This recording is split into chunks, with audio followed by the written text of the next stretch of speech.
Simula sa Hunyo, bibigyan ng diskwento sa toll ng Piling Expressway ang mga truck na may kargang mga gulay at iba pang agricultural products. Hakbang daw yan ng gobyerno para mapababa ang presyo ng pagkain. Nasa frontline ng balitang yan si Gerard de la Peña. Makakaluwag-luwag na sa gasto sa mga truck na nagdadala ng gulay at karne sa mga palengke. Simula sa June 1, bibigyan ng rebate o diskwento sa toll sa mga Piling Expressway ang mga sasakyan na may kargang produktong agrikultura. Sa NLEX, ang mga Class 1 at 2 vehicles, 2 pesos hanggang 80 pesos ang pwedeng makuhang rebate. 16 pesos hanggang 211 pesos naman kapag Class 3 vehicles na daraan sa pagitan ng Balintawak hanggang Tarlac. Sa SLEX naman, 10 hanggang 30 pesos ang diskwento kung daraan sa pagitan ng Alabang at Calamba. 4 to 8 pesos naman mula Calamba hanggang sa Totomas, habang 2 to 6 pesos naman sa MCX. Ayon sa pamahalaan, layo nitong mapababa ang presyo ng pagkain.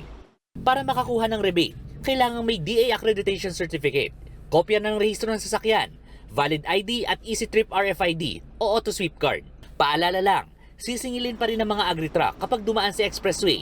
Automatic na ire-refund ito sa kanilang RFID wallet matapos ang isang linggo. Pwede naman nila yan magamit sa susunod na dumaan sila sa expressway. Pabor naman dito ang grupo ng mga truck operator.